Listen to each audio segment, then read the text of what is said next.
presentation and also giving you next Tuesday's presentation. So the very first one that you're going to be looking at is the one that starts off with property taxes.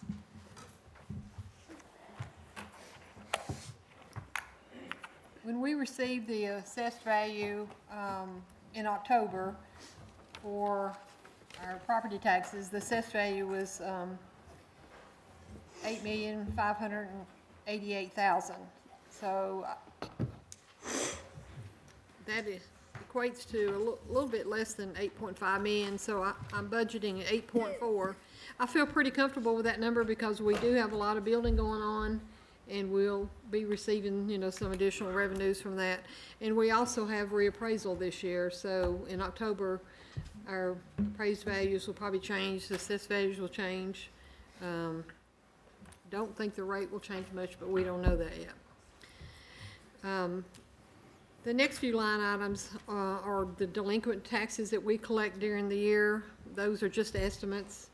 If you have any questions about those, feel free to ask. And feel free to ask, stop me at any time if you have questions. Penalties and interest, I raised that about $5,000, just looking at the trends for the last few years.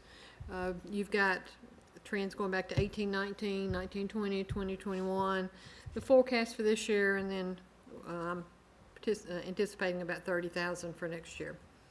Payment in lieu of taxes for our utilities, looking at the trend, I bumped that up to $210,000. Payment in lieu of taxes for TVA, that's coming in at about $435,000. Local sales tax, I did increase that by $2 million. For a total of $12 million, and that's based on trending. We'll probably see more than $12 million this year, but that's probably a little conservative number, but I think it was the best fit for right now. Wholesale alcoholic beverage beer privilege taxes, $3,500, kind of pretty consistent for the last few years. The wholesale beer tax, that's pretty consistent every year. I'm budgeting about $540 on that. Wholesale liquor tax, again, another number that's pretty consistent in around the $230 number. Business taxes, I anticipate about 1.2 or $1,250,000 on that one. Business license, we collected a little business license of permits. I'm estimating about $3,000 on that. Cable, TV, Comcast, estimated about $265, looking at the previous years. AT&T franchise, I reduced that a little bit because it looks like we have some customers that are, you know, shopping and well, they now have 3 options, so they're kind of splitting things up. One year Comcast will get a lot of it, the next year AT&T. And then in TDS, I dropped that one down by $5,000 to $85,000, just looking at the trends. Hotel motel tax, I did increase that one by about $11,000, and that's due to the new occupancy tax that we're now receiving from the state. So that's your Airbnb taxes that we haven't been getting in the past. So the state's doing, you know, a good job at collecting those and remitting those to us. Any questions on taxes, the whole tax section? With the Airbnb ones, does it provide as far as the addresses so that we're able to cross-match at all? I could probably pull some reports and find out what those addresses are. We'll have looked at it since they've started collecting, so okay. I can do that. I know where 2 of them are. Yeah, that's my thought, is making sure we get. Down in our permit section, we have application fees for beer and liquor. I'm estimating them again at $500. Liquor privilege tax, I lowered it to $1,000, just based on the last couple years. That may come back up next year. Building permits, I'm estimating about $275, and that's probably a little bit low. But looking at what we're forecasting for this year, I didn't want to go too high on that. Plumbing permits are averaging in the 20s, so I estimated about $20,000. Mechanical permits, they're running in the 20s, so estimated 20,000 on that. Plan reviews, looking at the prior years, I went ahead and increased that by 15,000 to 85,000. Inspection fees, minimum $500. And then other permits and renewals, I'm estimating about 25,000. The forecast is coming in about 25, and 2021 came in at about 25. Any questions on permits? Our next section is our state revenues. The first one is our Office of Justice Program for vest reimbursement. We do partner with OJP, and they do reimburse us 50% of vest, and we submit those on an annual basis for reimbursement. DEA overtime, rough estimate of 12,000. We get overtime for our agent that works DEA cases. Moving on down, we get, or the fire department and the police department get a training reimbursement, I guess you call it, stipend from the state. Once they've met their criteria, they get, we get a check from the state, and that goes directly to the employee. It's $800 per employee. For the fire department, we estimated 40,000, and then for the police department, we estimated about 46,000. Because they were going to have an increase, but they did not. Did not implement that increase. It's still 800. State sales tax, I did increase that to $3.5 million. If you look at the forecast and look at the prior year, it's running about $3.6 million. Another one of our new taxes is the gambling tax. Thank you, Steve. No. That's all generated by him. And this is for online gambling, I guess you'd call it, or a lot of sports gambling. Wait, they said online, that's not you. State income tax, which is the hall tax. We've been hearing for years that this is going to be phased out. So I did a very minimum amount on that, 5,000. Are they doing a phase on that this year? Are they skipping it? Because I know they've taken, with COVID, they skipped 1 year, I want to say. We've been getting the hall tax every year based on. Well, I meant the phasing it down. Yeah, they're phasing it down by a percent each year, and that was supposed to have been phased out like 2 years ago. But they keep delaying it. They keep delaying it, so I put a little bit in there just in case we do receive that revenue. State beer tax, it's pretty consistent, around 16,000, estimated 15. The state alcohol beverage tax, estimated another 16 on that one. The state gasoline inspection fee, again, looking at historical information there, it runs about 66,000 a year. TDOT, we get reimbursement from TDOT for mowing and litter pickup.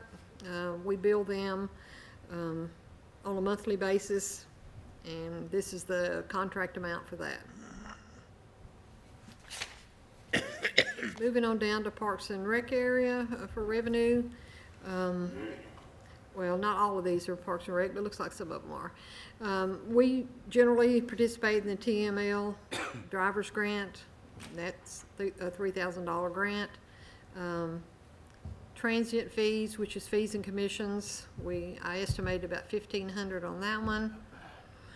Police security services, we've been doing quite a bit with several businesses around. The Lighthouse Church, Lightning, and there's a couple others that we've been doing some security services for.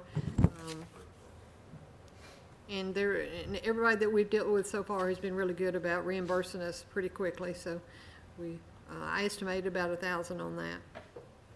It's kind of low considering the forecast, but I think that we've done just a lot this year of security, and I don't know if that's going to continue or not.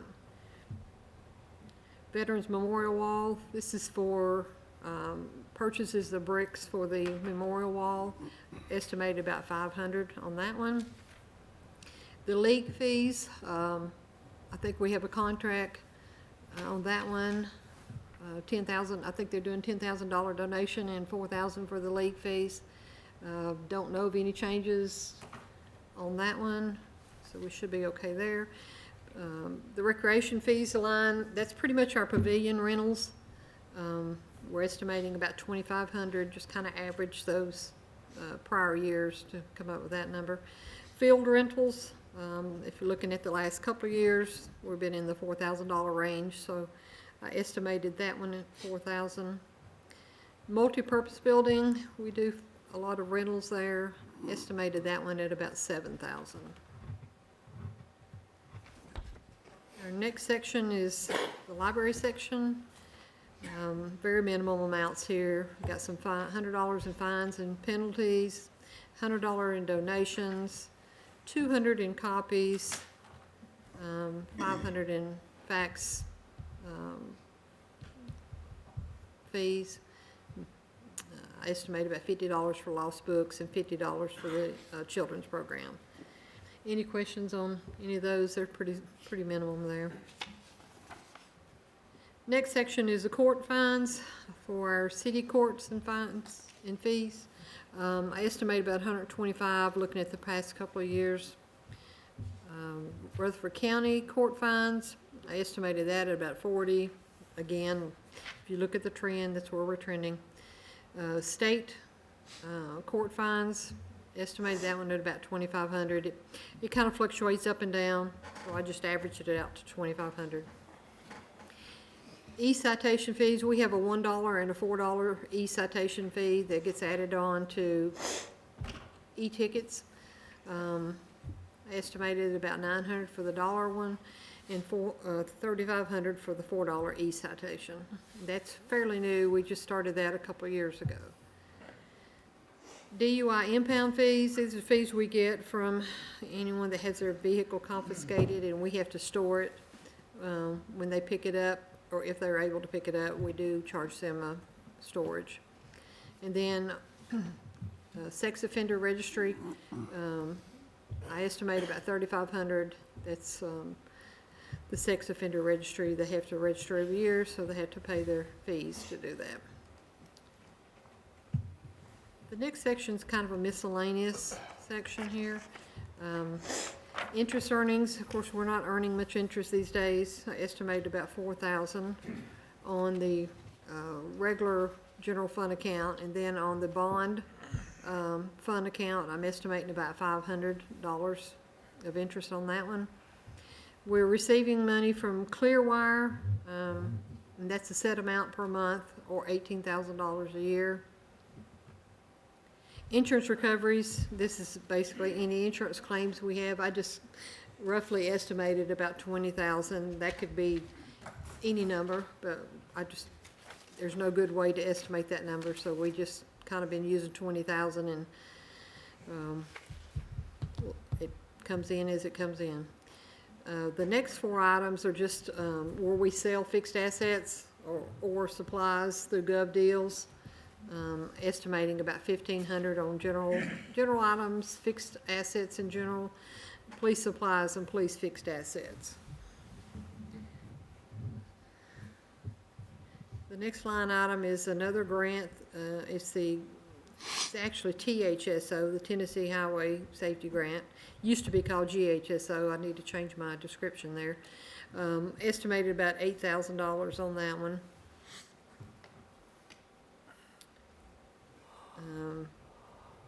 Next line item would be contributions to Howl at the Moon. Estimated about $1,000 on that one. We didn't receive anything last year, so we're hoping to receive a little bit this next one. Old Timers Festival. These are donations and contributions made to the Old Timers Festival. We increased that. I think the Parks Department's been working a lot harder to obtain some additional revenues to help out with the Old Timers Festival, so we raised that one after talking to David to 15,000. Contributions to the fire department, we get minimal there. I think there's one or two vendors that sometimes donates. Other financing sources, this is just some miscellaneous, refunds, overpayments. We're estimating at about 10,000 on that one. And then we have a Windstream, well, it's a Verizon leased right-of-way, and that's $500.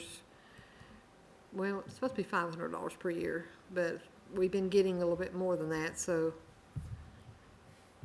I left that at 1,000. Is that the one that's over by the water treatment plant? No, that wouldn't be the water treatment.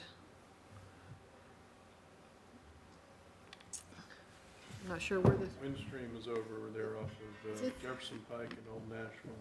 Okay. I put that in. I think there's another one too. I think there's actually two of them. But the main one that we did is the one off of Jefferson. Okay. Where is the one for the water treatment plant? it's in the water sewer It's fund. on the water sewer fund.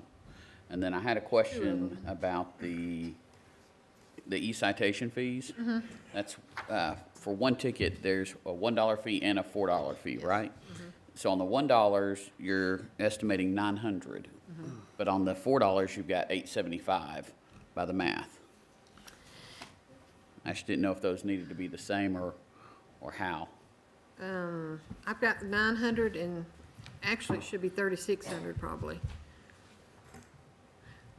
Are you talking about on the actual numbers?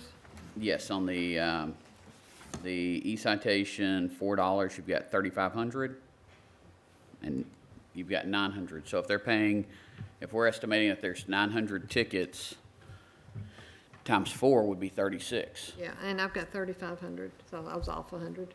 Okay. I can change that. On interest earnings, 36,100. Uh-huh. What happened in 1920 for 104? That was before the interest rate started taking a nosedive. We had actually entered into a really good agreement with SunTrust, and we were getting special rates because we were government, and then they did away with the program when the interest rates started dropping rapidly. So, And then on 35,119 on the city courts, 18, 19, 308, and then we lost half it. What's transpired there? I believe, 35, I'm sure there's an answer, but 35,110.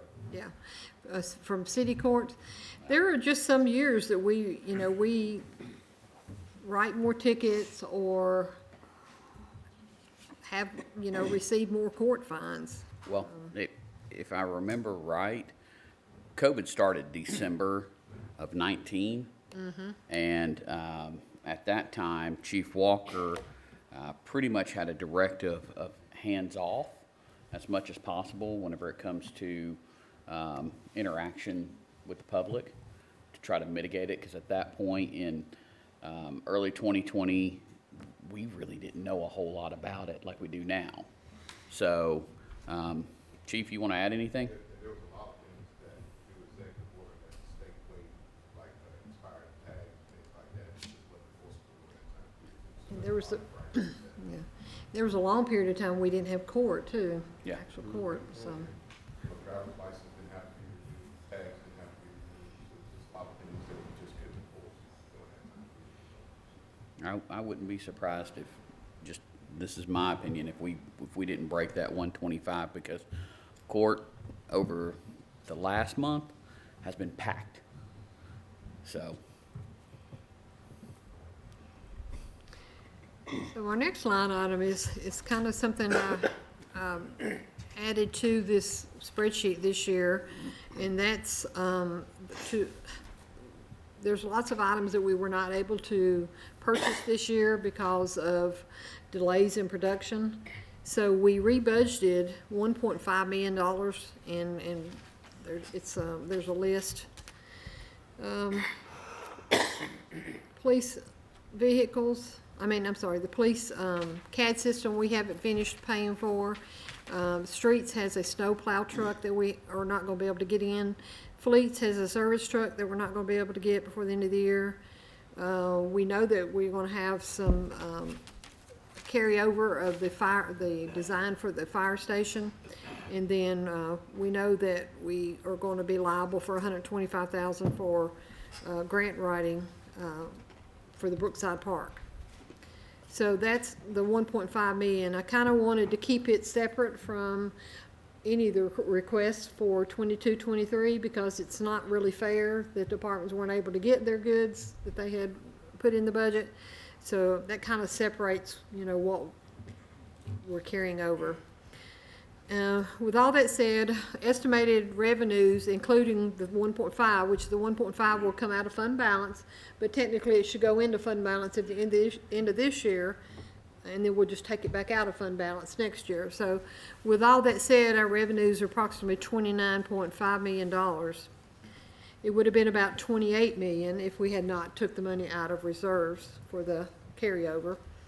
And just a sneak peek, right now, total expenses without any kind of adjustments for capital or other operating that most of the department heads talked about at retreat. There's a few items in here, and we'll discuss those at a later date. But so we really kind of start with $1.4 million is what we're going to have as surplus to start with. And that doesn't take into consideration if we do any wage increases. It doesn't take into consideration anything we decide to do on TCRS. And it doesn't take into consideration the capital and operating increases. Any questions on revenues before we flip over to expenses?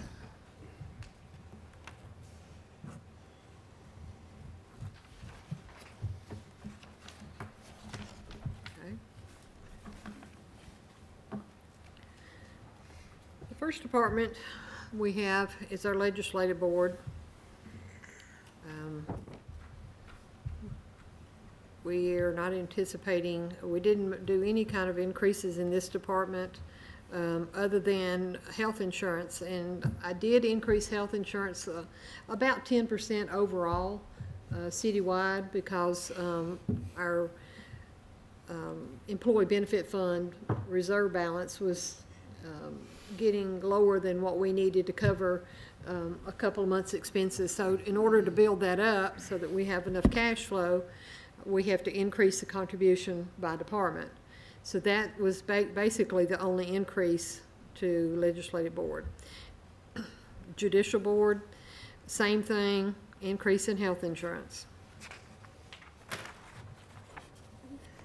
Court, pretty much the same thing. We filled position. We've had the increase in health insurance a little bit. No other major increases in that department. City administrator, of course, we have the increase in wages, increase in health insurance.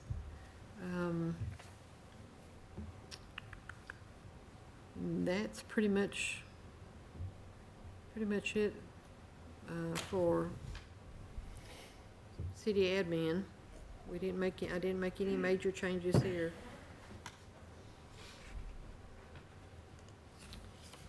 City recorder. The budget last year's 157. Budget for this next year's 178. Again, we have wage increases, health insurance increases.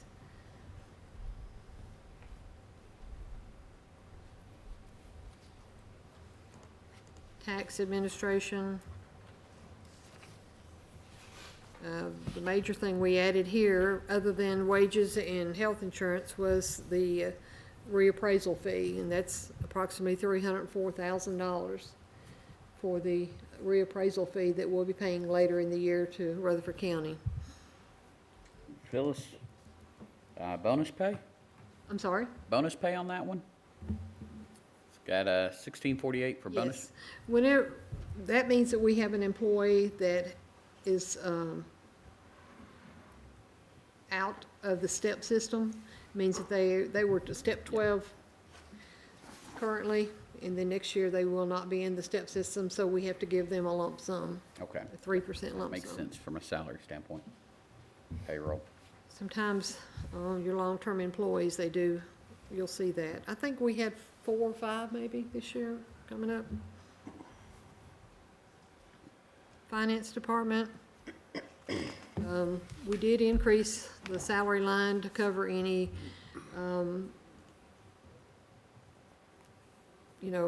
additional wages due to me training and hiring in, hiring a new finance director, so we added that in there for that one. Increase in health insurance. I did increase the local government maintenance, because there's always an increase every year in their fee. Any other questions on that? Human resource, again, we have the increase in wages, insurance, everything else pretty much stayed the same. We added a little bit for advertising of job postings, but basically everything else pretty much stayed the same. A little bit increase in travel for conferences. Moving on down to engineering, again, we have increase for wages, health insurance, no major increases there. IT, we do have one, other than wages and health insurance, we do have, we did have one addition that was, we just passed the ThinkGuard backup recovery system. That's about $42,000. We just passed that in this year's budget, so, or passed that purchase for that. So that will be a new expense that will show up in 22-23.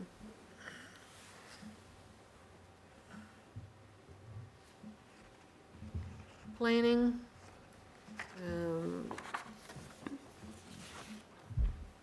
Just your same increases, wages, health insurance.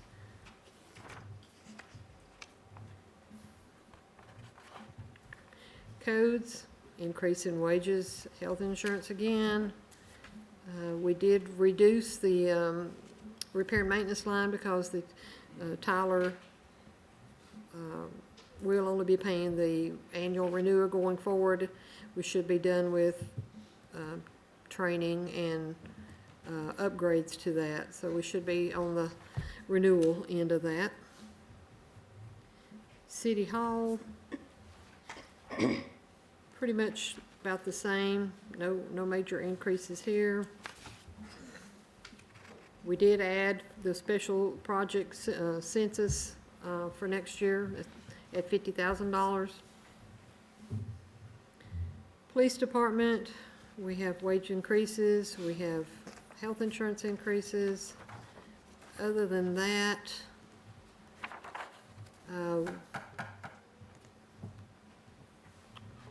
we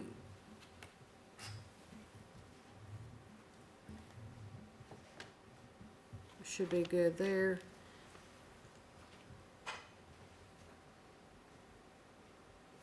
On this one, I did rebudget that CAD system like I mentioned before. And up in line item 259, you'll see that one reduced drastically. We had budgeted for the some of the engineering and design for the new build or the renovation.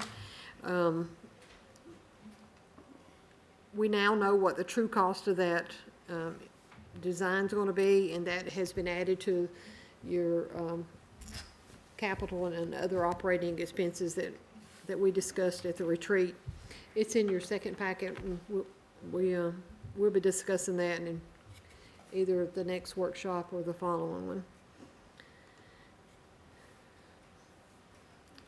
And line item 345, that budget went from 75 to 5,000. That's the communication lease. That is where we no longer use Metro Nashville. That ended in 1920, so that one, we was able to reduce that one this year. We left it in the budget last year just in case there were any carryovers, but this year we were able to take that out. That's pretty much it for the police department. Fire department, you've got your wages, your health insurance. Pretty much everything is pretty much the same. We increased a couple line items, but nothing major.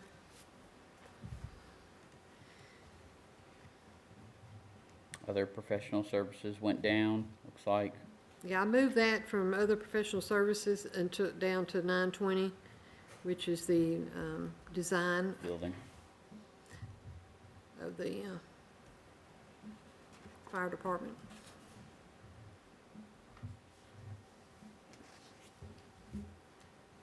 That's the estimated amount we have left to pay on that.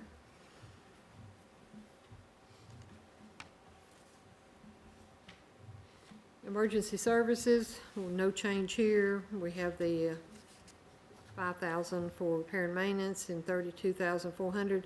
This one may change because as we get to talking about nonprofits, there's been some changes to nonprofits.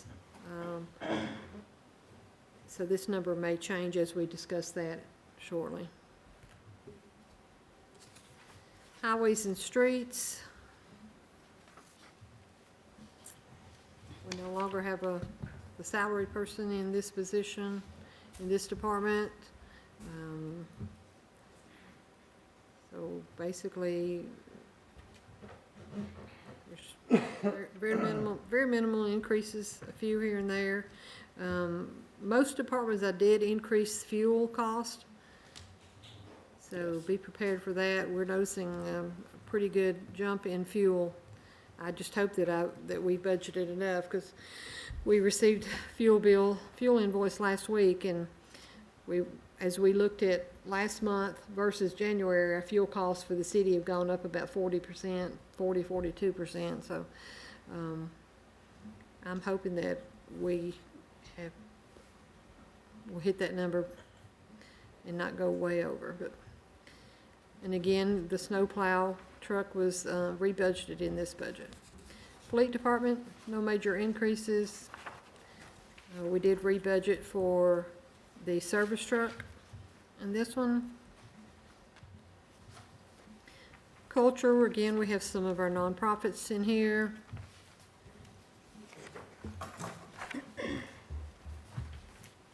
Parks and Rec, no major increases.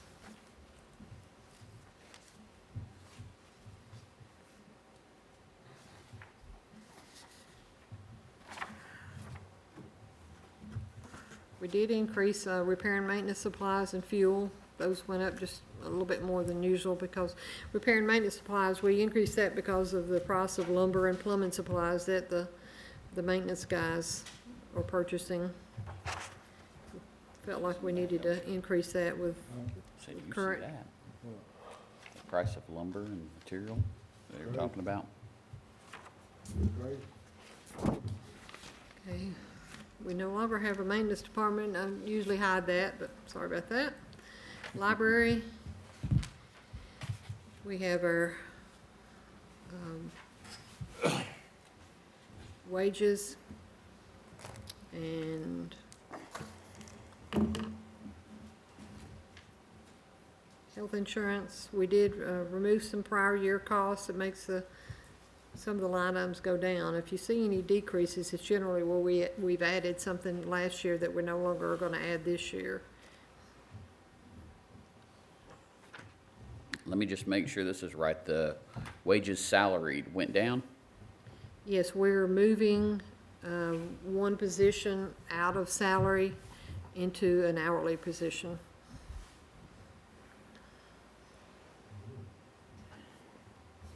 Does all these include the raise? Mm-hmm. It's already in there? The ones that we just did, yes. Economic development. We got wages, health insurance again.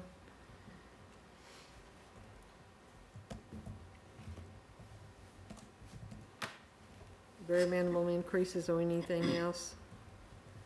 Public relations, got wage increases, health insurance. Pretty much everything else has stayed the same. And then the last section is our debt services, and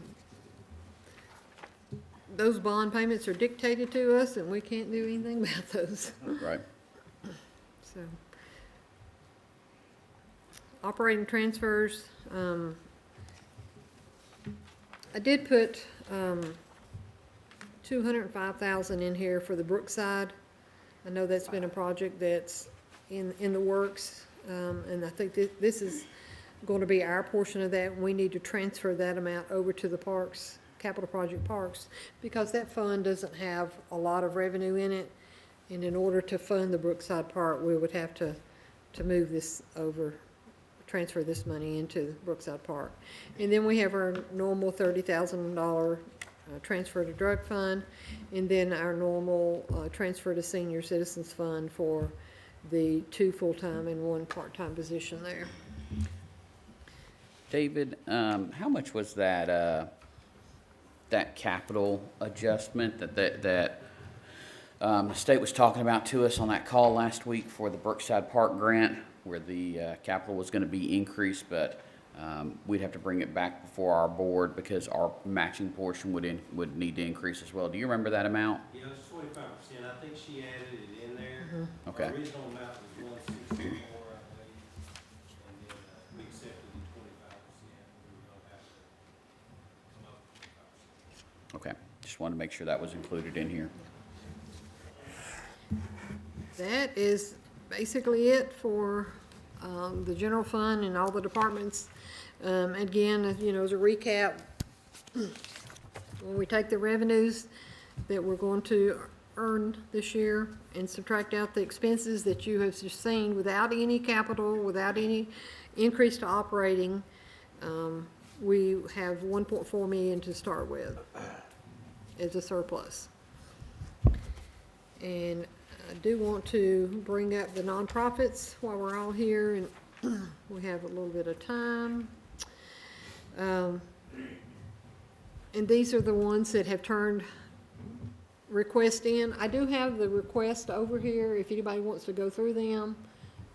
I just will need them back if you need to look at anything. So for Rutherford County EMS, they've requested $12,400.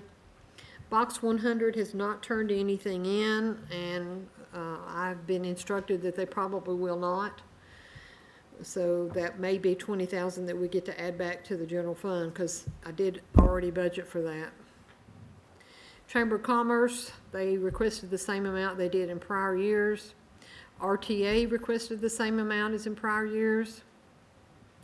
GNRC has not requested theirs, but they always turn theirs in late, and looking at what we've done the last couple of years, they haven't made any significant changes, so I'm hoping they'll come in about the same.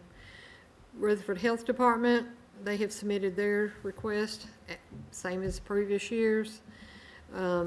Mid-Cumberland Human Resource, they did request more than normal, but they do this every year. In the previous years, we've just approved what we had in the past. Now, if the board wants to increase that, that's their prerogative. But did not get anything from Nourish this year. CASA has submitted their request for $3,000. Child Advocacy has submitted their request for $15,000, which is $8,000 out of the general fund and $7,000 out of the drug fund. And then we have Motlow, they submitted their request for $12,500. Laverne Boxing submitted their request for $15,000. Carpe Artista submitted a request for $12,500. We did have 2 new requests this year. One is Art is Perspective, and they're requesting $52,431. I think they're a brand new startup nonprofit. And if looking at it, that 52 is to fully start them up and fund them. Yeah. What is that? You have to look through their packet. I think it's similar to Carpe Artista, no? No, I saw them recently doing a diaper giveaway, Okay, so, Diaper. yes, that's why I say just go to their packet. It's easier to let them explain to you what they do. yeah, there's not much in their packet. Graceful Gems is a new one, and I do know what that one is. That one's a girls' etiquette class type nonprofit. And then we have, like I mentioned, CASA has requested $7,000 out of the drug fund. TPSN has requested $4,500. I have not heard anything from TACP, which is Tennessee Association of Chief Police. Industrial Development Board has not requested anything. And the total, if we approved everything, would be $243.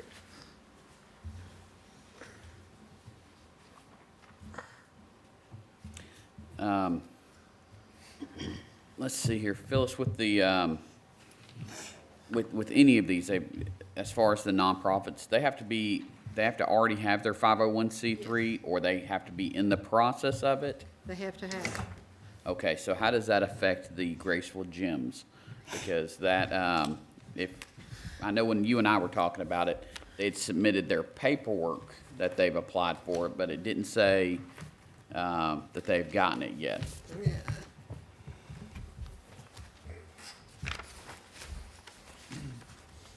Are those two, Yeah, you're correct. All they have done is submitted their request. They have not gotten their, actually, are those two, are they here in Laverne? One's in Christiana, the other one I believe is in Murfreesboro. yeah, the Graceful Gems has not submitted their 501c3. They have their application where they're applying, but they have not been approved. So would that be removed then from the consideration? Yes. I believe that's the one that's based out of Christiana. I want to say the Art is Perspective is Murfreesboro based. Is that correct, Phyllis? I believe, let's see.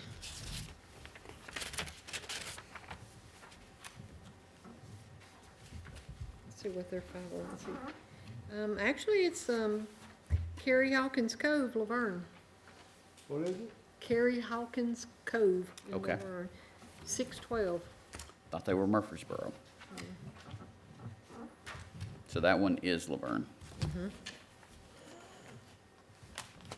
It says they're a 501c3 nonprofit dedicated to furthering the knowledge, tools, and accessibility of opportunities for the youth through exposure and life-building activities within our work.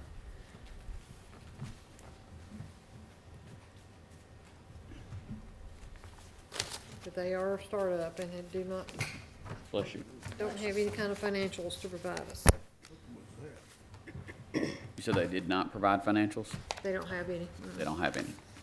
So this would be basically starter funding for them.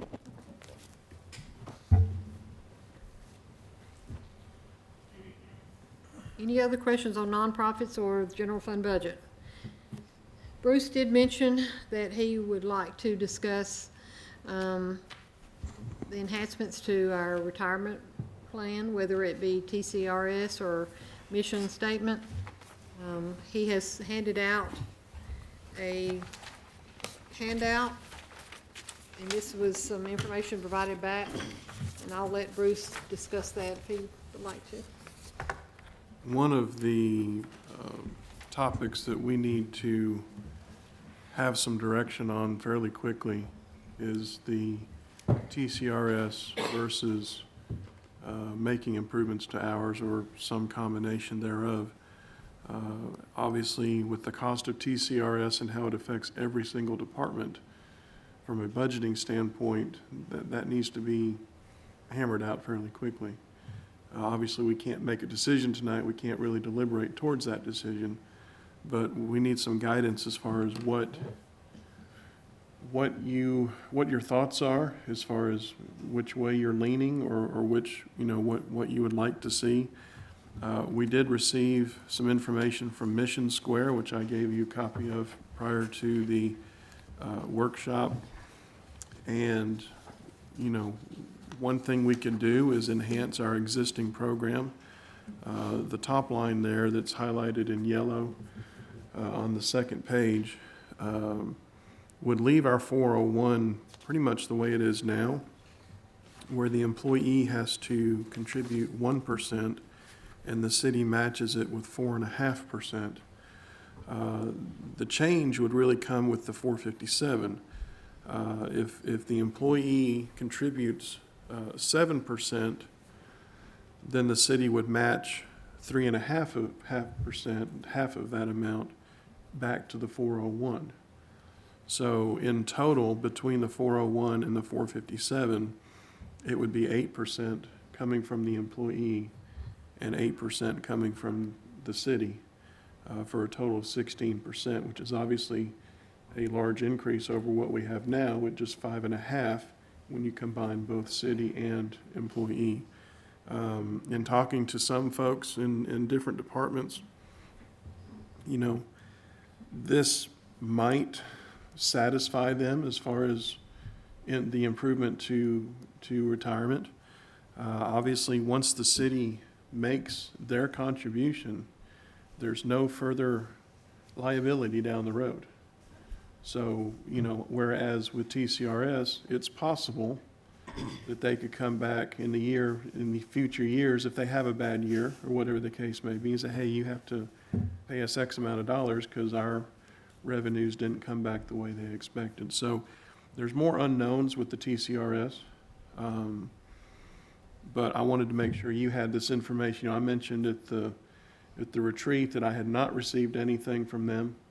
Well, this is what they have submitted. Andrew and I talked with our representative, and this is what they sent over. So I just want to kind of, you know, let you hear this and see this, and if there's any discussion, any questions, you know, we can certainly try to answer, or if we don't know the answer, then we can certainly find out. Well, let's hear from the squeakiest wheels of the bunch, which are police and fire with this.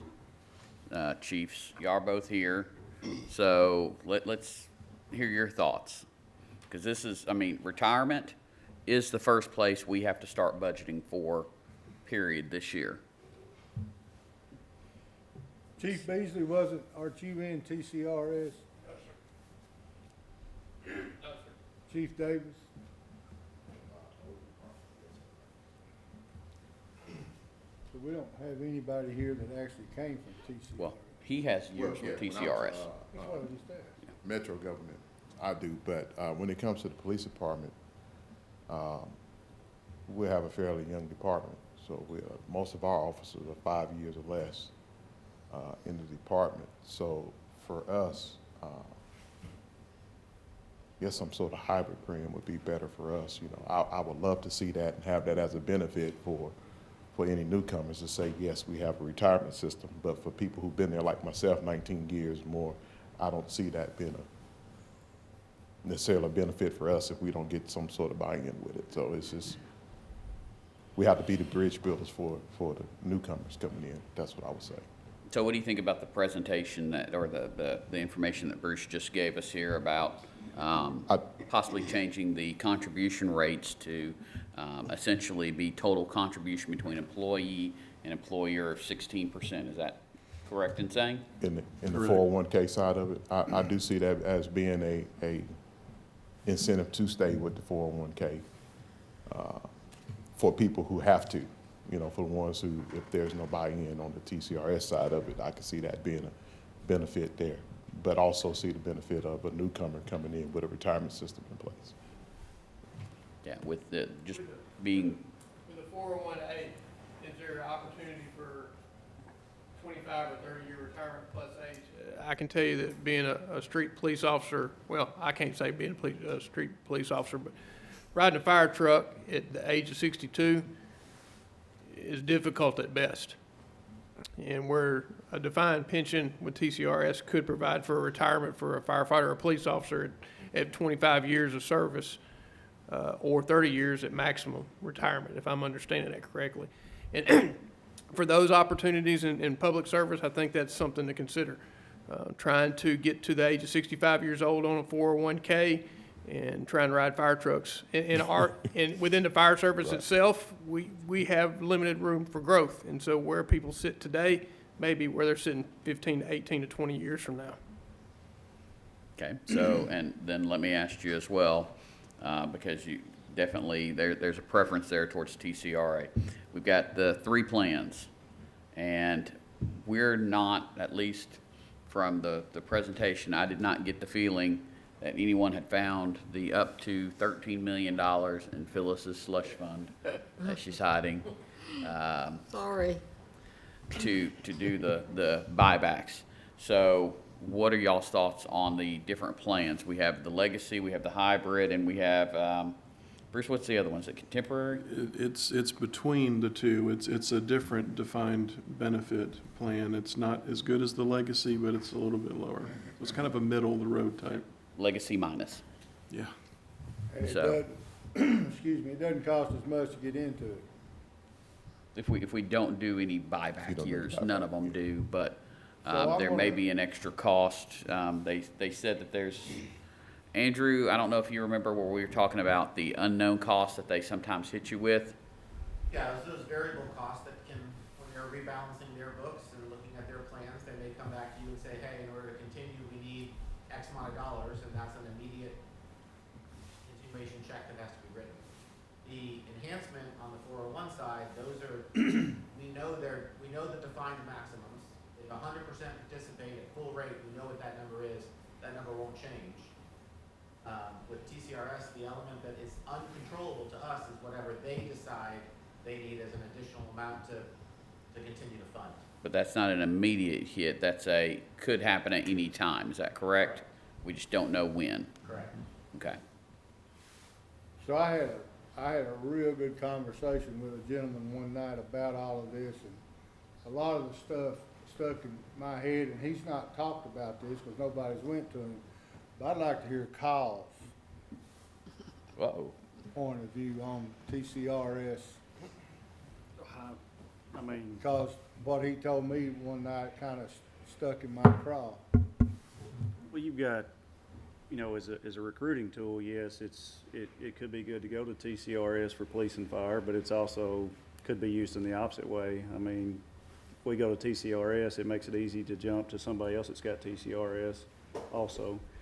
So you gotta look at it both ways. Now, I do think that Chief made an excellent point right there, that if you've got somebody who is, I guess, firefighter that's been a firefighter their whole career and just for whatever reason hasn't moved up or changed positions or whatever, I do think that's gonna be something that you would have to look at, is someone that's 60-year-old fighting fire, or 60-year-old, 65, 4-year-old police officer, but, It hurts when you're 52. yeah.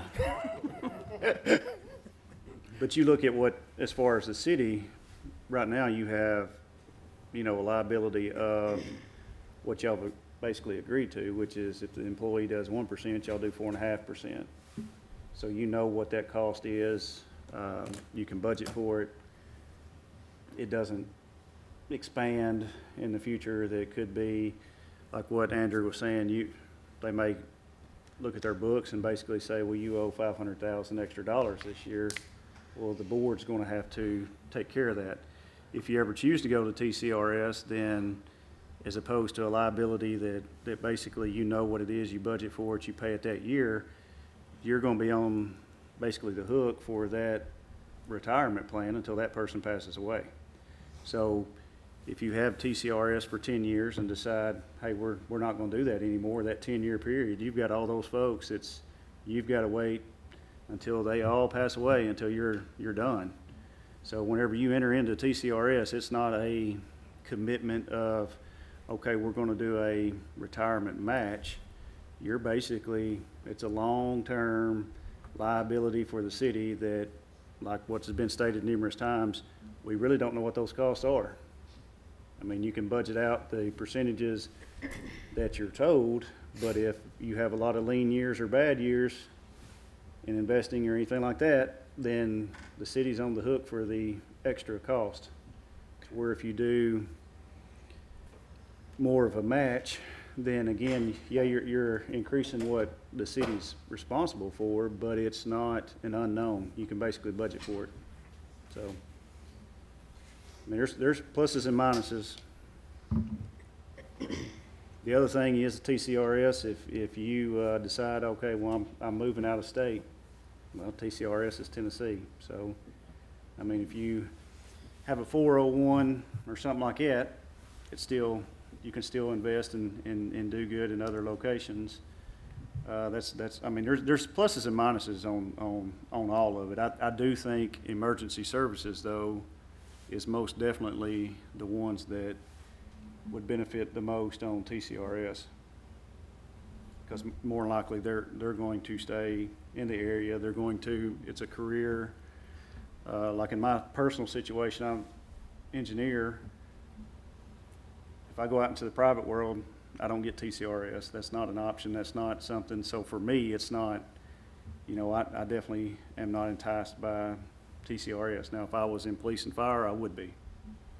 So Yeah, there's I had my mind made up, and you're challenging some things there. And there, I mean, when I got done talking to him a couple of weeks ago, man, We'll have to it was waive all his this way and rent. then it went this way. So. But I did talk to Bruce also, and some of the things that Bruce told me about the TCRS and getting into the lower one and things like that made a lot of sense. So this thing that you gave us here, that's what the employees have now. No, The first part of that, the 1% and the Right. 4.5% is what everybody has now, those that participate. And there's no money involved from the city starting up front or any of that. No, because we're already in that. That's what I'm saying. This is, you're already in there. let him clarify. Okay. I was just going to add two other points of thought as you're contemplating. Number one, as you look at adding TCRS from a financial perspective as far as accounting, and then if indeed we move to a software system for that, there are complications to that, not impossibilities, but complications. TCRS system from a computer perspective is still many, many years behind current. So there are some programs that won't talk to each other, and it adds a different level of accounting to consider.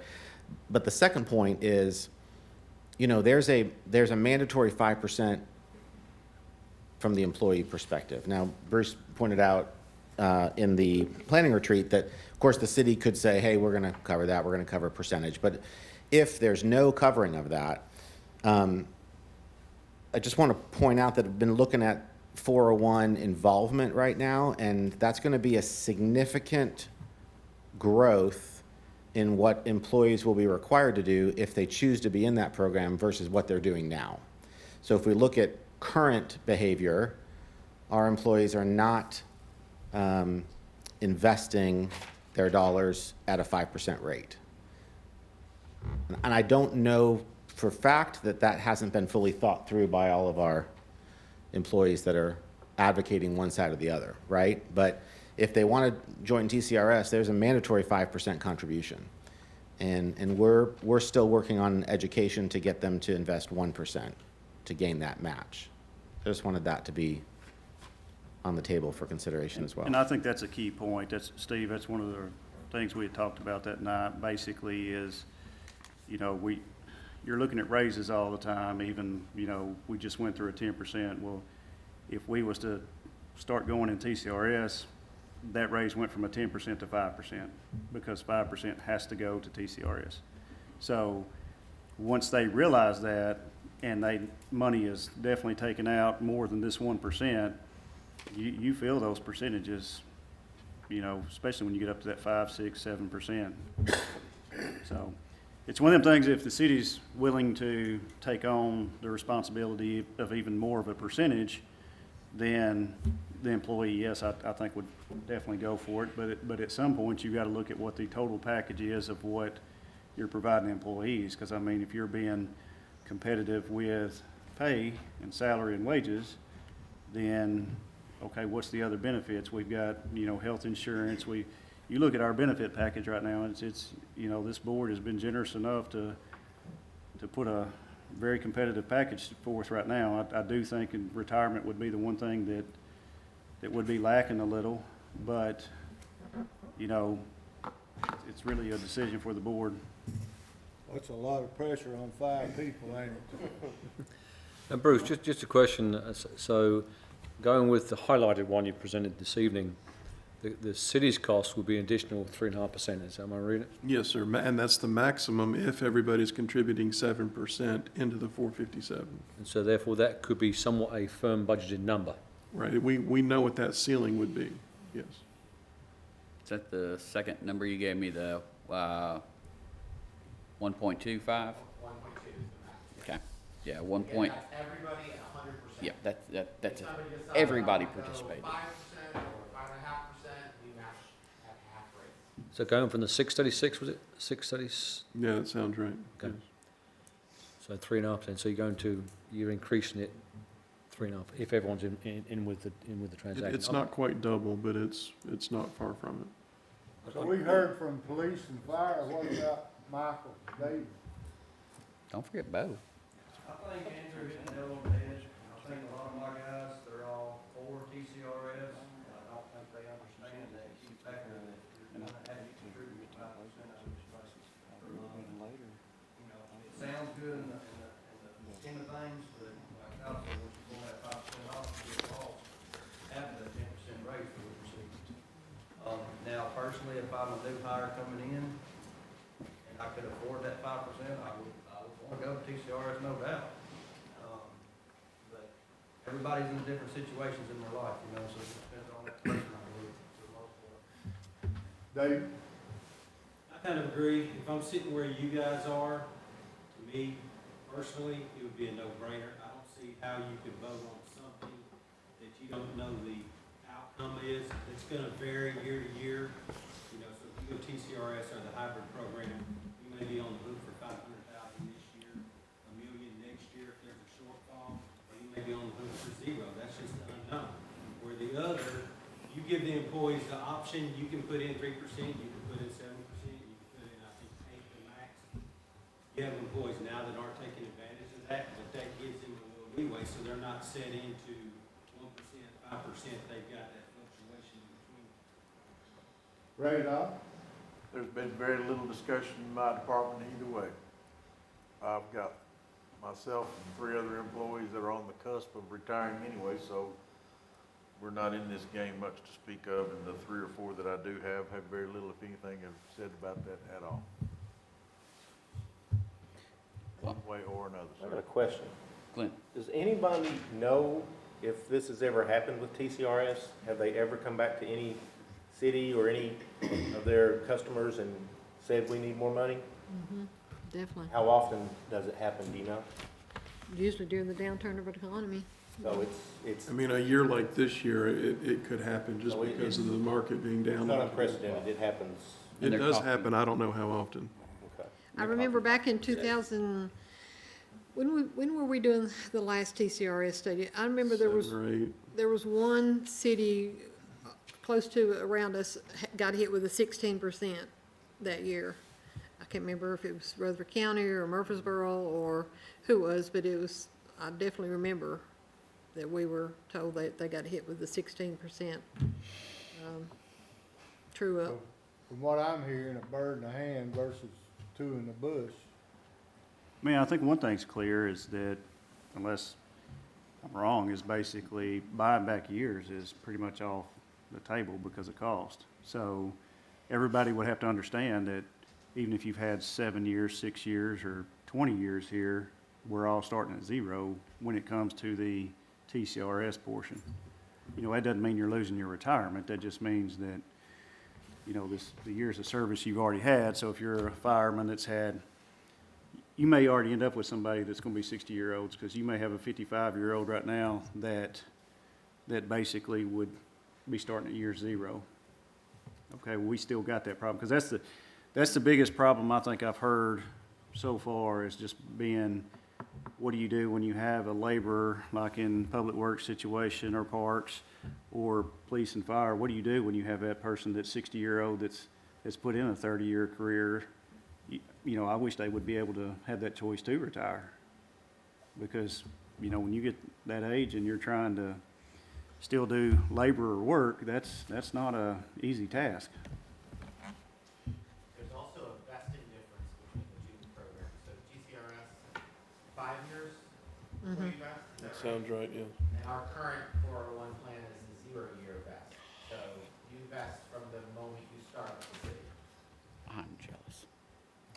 Private, that is not normal. It's not. Bo? I don't know the public is normal, but it's a benefit here. Let's hear from some other people. Bo, Phyllis, Miss Donna, y'all are all, you know, part of this. I know Miss Phyllis is trying to get away to the beach, but that's been vetoed. Kind of doesn't apply to me, but I'm like Randolph, no one in my department has discussed it. Haven't said yay or nay or even any interest in TCRS. And I know there's 2 of us that are nearing retirement age, so you can count those 2 off. I've got 2 that are probably in their 50s, 1 in their 40s, 1 in their early 30s, so there may be 1 and a half, probably. Joseph won't go TCRS. He's already told me that Well, then, at the very beginning. I know that I one. don't know that you'll have anybody then in my department. Ms. Donna? Same as Phyllis. Of our department, of course, we have so many that are part-time, and we are a very wise but seasoned group. At this moment, the babies in our family at the library are 50 years old. So of our salaried people, well, not only salary, but our full-time people, we have 2 in their 70s, 2 in their 60s, mid-60s, and 3 in their mid-60s. So we are very seasoned. Bo, what about your big department over there? Well, I may be one of the more unusual people to ask, and I don't think anything I say is gonna figure in, because as it sits tonight, I think I've got 15 years and 10 months in TCRS. Because I started at TDOT 2 months after 9/11. So I started at TDOT in November of '01, and that was the good old days when you got vested after just 3 years. They did away with that.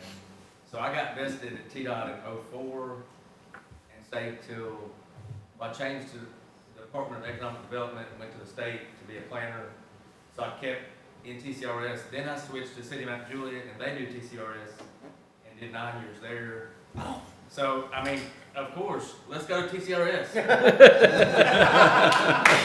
I'm ready. But I did want to say, since there's me and only one other person in planning, and they're shared with planning and engineering, so if you count that as a half or so like 66 2/3% of the planning department would like to go to TCRS. Okay. Could I ask the plan with TCRS, do I understand correctly to say that there was a cost of living increase in that as well? A How much COLA. does that equivalent each year? Is that based on the market, or is that based on a set amount? I don't know the answer. I'm sure it changes every year, so I don't know what they base that on. And that's to me as a beneficiary of a defined pension. With my dad being someone that is on a defined pension, he's making the same exact money he made in 1995 when he retired. So he's roughly making $36,000 a year, and has been since then. In today's market, that's not a tremendous amount of money, where the benefit of what the other plans are, even with the hybrid plan, there is amount of money left in the market and the defined pension. So there's, the legacy plan will affect roughly 6 or 7 people in the fire department, but you take a young firefighter that's gonna be investing in both, it could be beneficial, or in the current plan that Bruce has presented with the ICMA. So it's not an easy solution for 260 employees. You know, the one factor that drives us is the early retirement, at least I believe so.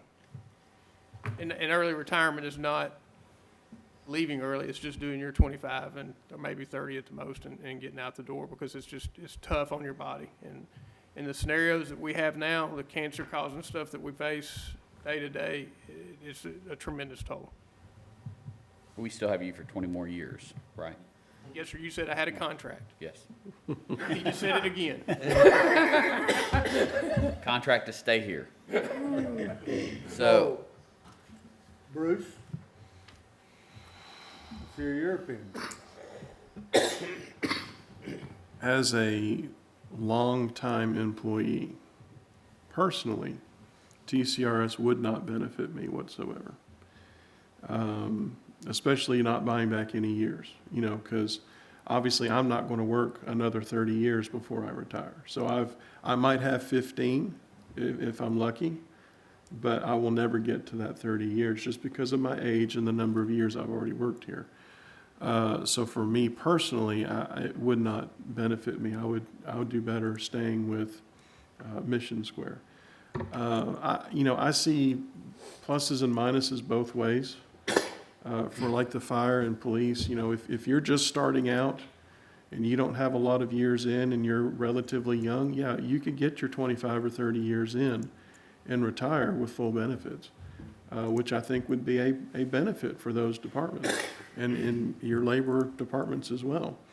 But depending on your age, how long you've been working here already, once you reach a certain point, and I don't know what that magic number is, whether that's 10, 15, 20 years, if you've been here that long, making that switch is probably not going to benefit you. Megan? You want to chime in? I agree with, excuse me, with, fire and PD. I think, the young guys that have that opportunity to be able to reach the retirement age, but like Bruce said, those of our employees that are a little older, they don't benefit from it. Dennis? I don't see it going to T. Probably the best overall would be the volunteer. People wants to contribute 1% or 3% or 5%. That's probably the realistic form right there, but, whatever we decide, you're gonna have some that likes it and some that don't, this is you're gonna be lucky to get half of it, half the people to agree, but you gotta make a decision, and on the choice of 1, 3, and 5, at least they do have a choice.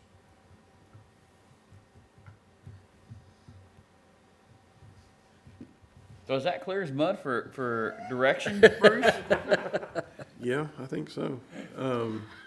What we could do, and I talked to James Armistead, I think was his last name, at TCRS earlier in the week, and he said if we're going to try and go with TCRS in July, the board would really have to approve that by the May meeting, just because of the time frame that's involved in getting it going. Now, that really had more to do with if we're buying back years.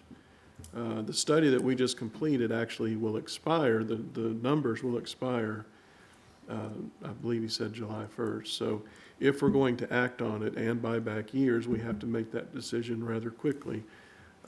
If we're going to start at scratch and start at zero, not buy back any years, we could really start at any time, but it's getting to a point where it's going to be too late to start in July, just because of the time frame it takes to get them to put us in the system. So I think the next opportunity to join, even if we did 0 years, would be October 1st.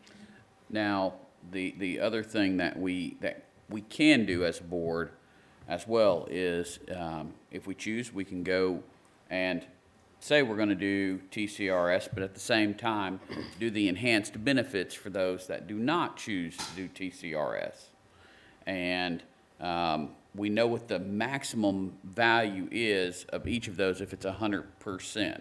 Mind you, it's not going to be 100% for both categories, so it'll probably be a median amount somewhere in the middle. but that is an option as well, where newer employees who come on, yes, they're forced into TCRS. Anyone who opts to go into TCRS can go into TCRS with either what they're bringing on from elsewhere, like Bo, or start off at zero, or they can choose to stay in their 401k, and then if we choose to do the enhanced benefits, then they would get the benefits of those enhancements. That is an option as well. And then you always have a certain percentage that does this, but those that are doing nothing can still choose just to do nothing. Is that right, Andrew? So it's not a 100% participation law? Once we go with TCRS, every new employee would have to come in and do TCRS. The new ones, not the But the existing. existing employees, if they want to, they can opt on either one, okay. They have a choice. But it's one or the other. Once you've made your decision, you've made your decision. So, You have, like, we recently, within the last 2 years, have hired 2 employees that are upwards of mid-50s. So if they hired in under this and they're forced to go into the TCRS, they're not gonna work here long enough for that to really benefit them. correct. But they would still be forced to go into that. Yes. Yes, No. as a go forward, New employees. Yeah, if we He's- hired, say, we If you hired hired 2 new, yeah. employees Yeah. that were, say, 55 years old. yeah, for all new employees Well, David going said, yeah. forward from that point, they're in TCRS. They won't For- have a choice. Correct. All existing employees, though, that are hired employees working here before that start date, get the choice. David makes a good point, though. Well, I can just see that, you know, if that's set in stone and that's what you guys decide to do, then they wouldn't have a choice. If I was 55 and came to work because the benefits are obviously great, so that's what's drawing some of our guys, Oh, yeah. that wouldn't benefit them as far as losing 5% of their pay. But they wouldn't have, you know, there wouldn't be the option there, they would have to do that. So Now, what happens to that money? It's invested. I You're mean, talking about the From what I 5%. understand, that, they would get their 5% back. Like whatever you put in, that's your money out of your check, you'll get that. It's just that what you draw or what you potentially could draw is not going to be very much. it's not Because gonna like you're only be gonna get, nowhere as much as this plan. yeah, well, if, let's say they only work here 3 years, they don't even get vested. you invest. So, When I worked at Brentwood and I left to go to, private, to Amazon, TCRS sent me a check for my money that was in the account. Because I wasn't vested and I left public service. So you was not invested. Now, I wasn't vested because I hadn't worked 5 years. So they sent you back the money, They sent me back my money. what you had put into it. Yes, but not any of the gains. Okay, none of the gains. So what if you hire somebody at 50 and they work 5 years, is vested 5 years? 5 now, I think, right? So if they work 5 years and then quit or whatever, then TCRS will send them a check plus a little bit small or? check. No, you get vested if then. they're vested, So they, once yeah. Once you draw your multiplier, instead of multiplying by the 30 years, you're multiplying by 5 years. Yeah. So you look at the difference between 30 and 5, that's a lot. You're not really drawing much. Do you know, I'm gonna ask this question. So if you're in TCRS and you pass away, do you know what happens with your benefits? Do they have like the same options we have with Mission Square where you know, you have Beneficiaries. spouse Talking about before retirement or after? after retired, you're retired and you pass away, what happens to those benefits? Depends on how you decide to get that distributed to you. If it comes to you, my understanding is it stops when you die. Okay. If you have it going to your spouse or you know, whatever It's your same as dependent Mission is, Square. then it would continue on. It's not the same, Phyllis. Mission Not what I've Square? heard either. It's not the same as Mission Square. It's not the same. I think the way it is, you have to declare, like whenever you get retirement age, you basically say, I want to draw my full amount or I want to draw a reduced amount. If you do the reduced amount, yes, it goes over to your spouse, or you can do it that way. If you draw the full amount, once you pass, that's it. Now, if you had money left in your 5% that you owed or that you paid through the years, someone gets that back. Go to your state.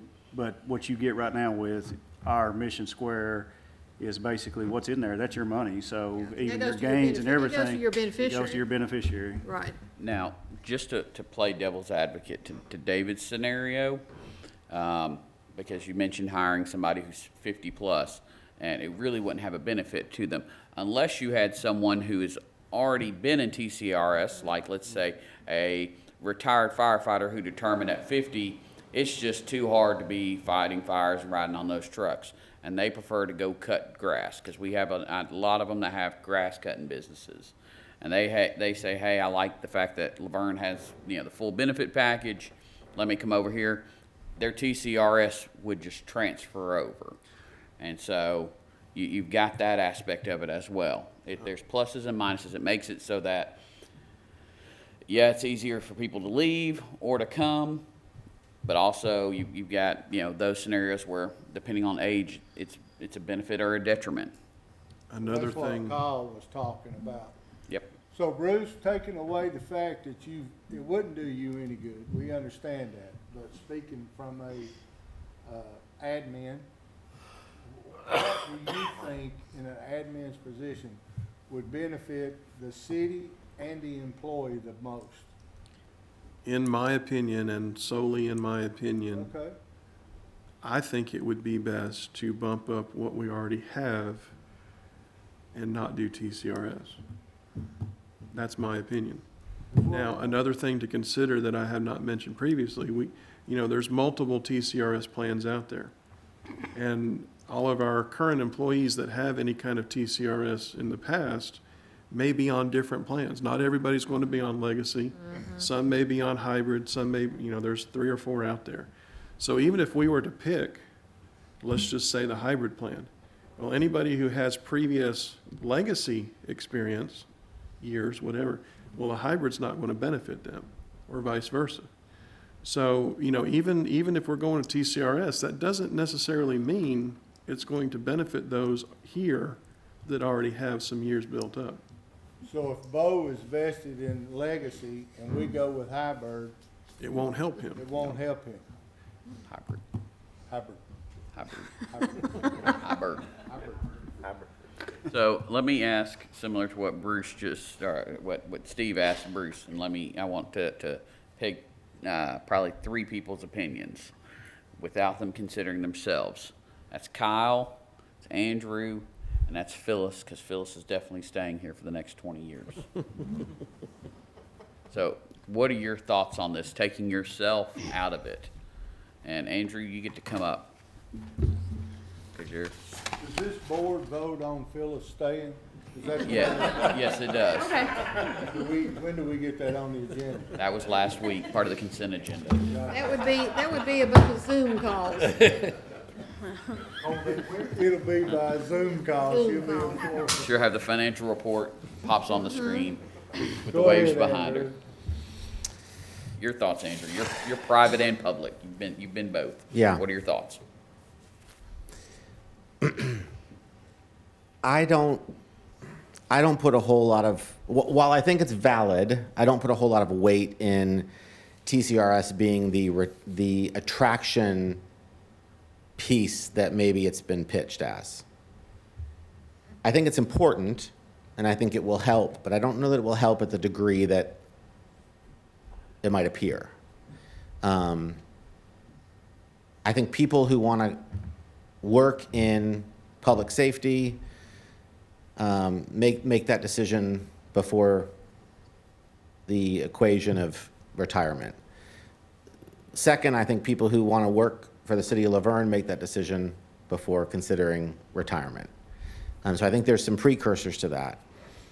I would like to see our employee base really fully understand and embrace the opportunities that are already in front of them, and maybe put off a TCRS decision until a later date, as opposed to just saying yes or no now. That was gonna be one of my questions, is if we go with what we got, and this comes back up in a later date, TCRS, is that doable? Yes, sir. Like I said a minute ago, you can start TCRS at any time without buying back any years, whenever you want to. That you're not limited. The study that we just did, expires in July if we are going to buy back years. If we're not going to buy back years, you can join at any time prospectively and start at that point, from zero. Under those rates? Or we have to do a A whole new new study. study to get the new rates? I mean, 0 year when I buyback. say start prospectively, they're going to give you a starting percentage that first year. I think it's 6%. And then the second year is going to be your true up year. And then you're going to have that set percentage from then on out. That's my understanding. I can verify that, but that's my understanding. One of the things I walked away from our last conversation at one of either the planning meetings or at the board meeting is that y'all asked for options, right? We want options. And the enhanced 401 option that we were able to talk Mission Square into presenting to us really ultimately gives the full option to the employee. That initial entry into the current retirement is mandated at 1%. After that, the decision is theirs. They could choose whether they want to put in an additional 1, 2, 3, 5. We're saying all the way up to 7. And then at the end, it's, if they fully are in, it's an 8% in for them and an 8% match. There'll be a number of people who hear that and immediately go, sign me up, because they understand long-term investing. And there are others who will go, there's no way. But that they have the option. And so I'm always for employee making the choice what's best for them. So maybe a delayed TCRS option is best on the table. I do think we should move towards enhancing what we offer now. Okay. Phyllis, you're here long-term. I think that the options we have now in Mission Square are answering a lot of questions for employees that have always wanted to contribute more than 1% and still gain some match. We haven't had that in the past, so I think that is a great option. What we haven't seen is we don't see employees that are already contributing anywhere near 5%. So I think that that if they had really wanted to enhance their retirement, they would have already started doing something, increasing their percentage. And I think now that we have the opportunity to match some of the 457, then that's going to encourage employees to contribute more. I think TCRS is great, but I don't think everyone understands. I don't think none of us are educated enough to give good recommendations. I think it would take I think it needs a lot more education to our employees before they can make a decision. I think the cost for TCRS, the unknowns scare me to death. Not only do we have the cost, we have actuarial studies every year, we have the true-ups every year. So, we're looking at a lot of additional cost to the city. So that's just my opinion. So we need to come, I'm sorry. Let's go to Kyle. I think Andrew, with the delayed TCRS, is probably a best option would be, let's get the education out there. Let's discuss more in detail with each department. I know like Randolph and some others have mentioned that they don't have a lot of feedback right now in their departments, but as folks retire, we're going to have a lot of feedback in those departments. We need to hear from everyone. I do think going right now to this additional plan with the 401 now I do want to not muddy the waters, but clear up something. You would basically be making once you do your 1%, city would match 4.5. The next 7% potential will go to a 457, not the 401. Now, the match goes into the 401, so that 3.5. So just want to be clear on that because we always get that complaint from everyone, like what Phyllis was just saying. A lot of people get upset that they can put in 1% and only can put in 1%, because you put in 1%, city matches 4.5%, you can't put any more into the 401, and that's where all their money is. So I feel like educational component needs to be out there, and we need to get closer to at least half the folks here doing 5% before we make people do a 5%, because right now it's optional. If everybody's saying they want to go to the TCRS, why are they not doing 5% already? So once we start educating everyone on, hey, what the benefit is of what you currently have, how much more, and people are used to doing the 5%, I think, yes, at that point, we then look at doing a TCRS. But right now, if people are not giving but just 1%, they're going to feel that 5%. Because basically that big raise they just got cut in half. Okay, and then, Everybody says that they ain't getting their opinion. You start hitting their pocketbook, and I guarantee you, you'll get their opinion quick. well, Andrew, can you come up here and just explain to the board so that everyone understands the difference in private sector, which most of us have all worked in? There's 501k, you got the 401k. 401k, sorry. I'm thinking nonprofits. Yeah, 501c3, yeah. So explain as far as how the city is when we have these different options and how that works versus the private side where we all have 401ks. So When you're looking at just the cities, what the city's currently doing with the 457 and 401. yeah, so the 57, we have three options right now. We have the 401A, which is the intro mandatory, that's where you start. Okay, then we've got two optional plans. You have a 57 plan, a 457 plan. We also offer a Roth plan. If you look at enrollment numbers, obviously the majority of people who choose to participate, they all have to start at the 401. The numbers decline pretty dramatically when you get to the 57, and they decline even more when you get to the Roth. My feeling is what y'all were just talking about is that's an education perspective, and I think that's part of the wellness pitch that I gave during my presentation the other day. The 57 allows you opportunity, especially related to some of the public sector service side, to withdraw some money under some special circumstances that your traditional 401k on the private side does not.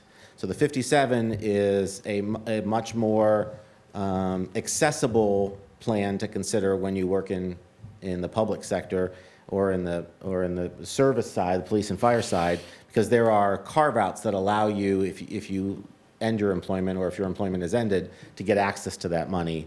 And the penalties and the processes for doing that are very different than if you had a traditional 401k. Those opportunities are different on the 401. The 57 is much more flexible as far as giving people the ability to access the money quickly. There's also an additional benefit that we could turn on as a city, and that is that we've had some requests for the Roth, which is, you pay your taxes up front, you earn tax-free.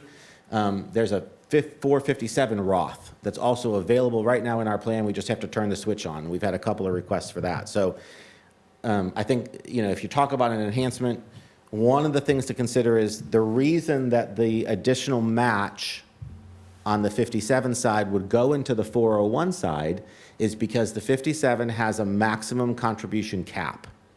So if you as the employee wanted to max your contribution, you don't want your employer match to hurt you. You want to be able to put the most money as possible. So that's why our match is tied to your investment, but it would go into the 401, which then helps your compounding interest just grow. Does that help? Which percentage of the employees contribute 5%? I don't have those numbers. I could get them for you. It's a small. That would be a big. It's a small amount. It's very, It's very, a very small small. amount. Very little. Well, that's pretty well answer my question right there. Like somebody mentioned, if they ain't voluntarily doing the 5%, them people's not gonna be happy with the. Let me give you this as a perspective. So 257 employees this week.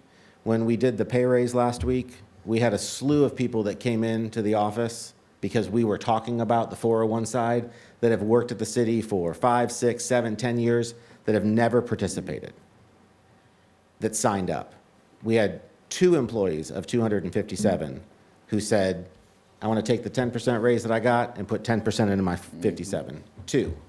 Yep, I know one of them. They came by and visited. So that's how low the percentages are.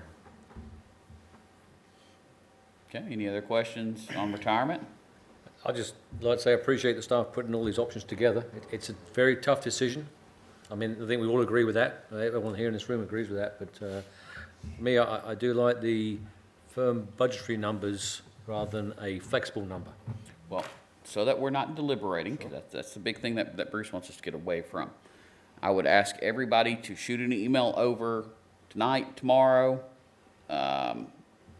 Bruce, when would you like for a deadline for you? As soon as possible, because that really needs to be a big consideration as far as budget is concerned. I'd say definitely by the end of this week. Okay. Okay, well. To tell him which To one? tell him what you prefer, whether you prefer TCRS, whether you prefer the enhanced program, or what you prefer. But let him know, and we will go from there. So we can't just tell him, he's sitting right there. We don't want to Not with everybody deliberate in the room. here, since it's not an advertised meeting for that. You can go whisper in his ear afterwards if you want. He likes that. Any other questions? No, I don't have any, but thanks, hey, all you guys and gals, man, we wanna make the best decision for the city and the employees. And some's gonna be happy, some's not, so. Phyllis, you got anything else for us? You have your packet for next week. The last 3 pages of your packet is, again, the operating and capital requests. There are some fields that are shaded. That means that they are either already in the budget, or they were pulled up in the 21-22 budget. And there's some really, really light shaded ones that don't have any dollar amounts in there. It means that we don't have a fixed number yet. So if you see anything that's you have questions about, please feel free to give me or Bruce or Kyle or anybody a phone call, and we can discuss those with you. That's about it. Okay, our next budget workshop will be next Tuesday, 5:30. and we will go from there. 5:30. Thank you, everyone.